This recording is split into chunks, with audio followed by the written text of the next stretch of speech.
Although most of the Deadpool 2 hype is focused on Cable, the film will also see the debut of another Marvel mutant mercenary, Domino. A longtime ally of Cable and Deadpool, Domino has spent the last couple of decades in comics, shooting, stabbing, and punching her way through any threat, aided by her ability to influence probability in her favor. I didn't become an X-Man to play it safe. And besides, we have luck on our side.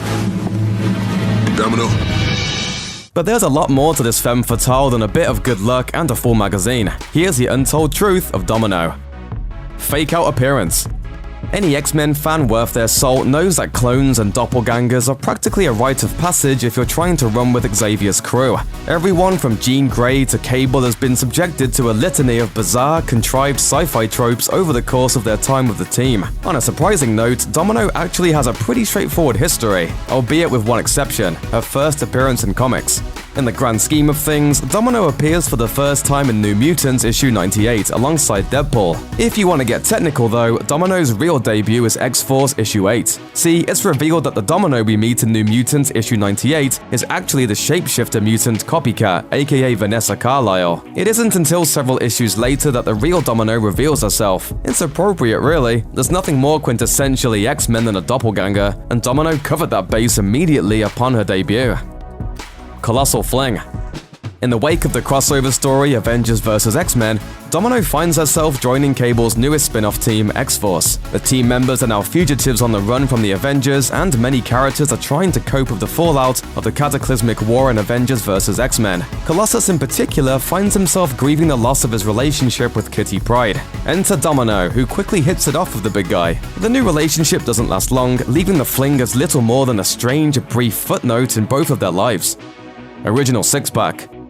Colossus aside, most comics readers are more used to seeing Domino work with the time-traveling mutant Cable. The two have a long history together as best friends, teammates, and sometimes love interests. Cable and Domino first met as members of the mercenary team Six-Pack, formerly known as Wild Pack. Even after the Six-Pack disbanded, Cable and Domino found themselves sticking together. Eventually, Cable joined the New Mutants team, which later became X-Force and got Domino her gig with the group.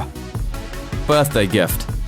One of Domino's most interesting relationships is with Wolverine. Sometimes it's a friendship, sometimes a rivalry, and other times it's even been a full-fledged relationship. One of the highlights of their time together was when Domino bought Wolverine a car for his birthday. It happens in the comic miniseries X-Force, Sex and Violence. The story wraps up with Wolverine realizing that Domino secretly kept $37 million that was supposed to go to charity. Right as he's about to get mad, she rolls up outside with a pristine classic Mustang and wishes him a happy birthday. It's a little sleazy and a little sweet, the perfect combination for Domino and Wolverine. As they drive off, Wolverine realizes Domino has stashed their nemesis Razor Fist in the trunk. We guess she can only do so many nice things in a single day.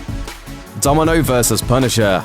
There are few people in the Marvel Universe more terrifying than Frank Castle. It's telling that the guy doesn't have a single superpower and still hasn't been taken down by a single superhero who's tried to end his vigilante days. Still, it hasn't stopped people from trying, and one of those people is Domino. In Punisher War Journal, Domino goes after Castle because he's been accused of massacring civilians. Tasked with taking him down by an old acquaintance, Domino is the only person on the team who maintains that Castle is probably innocent. She turns out to be right, and the climax sees the Punisher duking it out with the real criminal behind the crime, Jigsaw. Justice is served, which is great and all, but we don't get to find out who would win between these two warriors in a head-to-head brawl.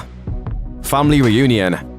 In the 2003 miniseries Domino, we find out that Domino gained her skills as a mercenary through Project Armageddon, a program designed to create the perfect weapon. She was considered a failure, and her mother went on to break her out of the project. After that, her mother disappeared. Years into her career as a mercenary, Domino meets a boy named Lazarus who has the same distinctive eye marking as she does. Lazarus is revealed to be Domino's half-brother, and as it turns out, he's the perfect weapon. Unfortunately, their mom isn't quite so keen on her kids hanging out. With a crew of violent religious zealots, she sets out to put an end to both of them. Domino is forced to shoot her mom to protect Lazarus, making this the worst family reunion in history. Stryfe's surprise.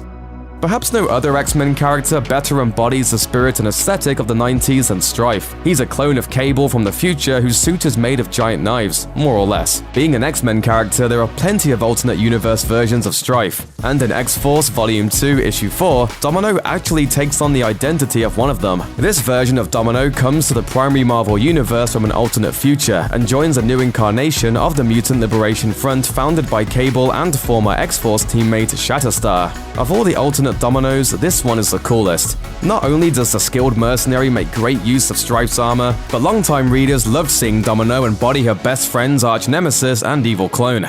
Thanks for watching. Click the looper icon to subscribe to our YouTube channel. Plus, check out all this cool stuff we know you'll love too.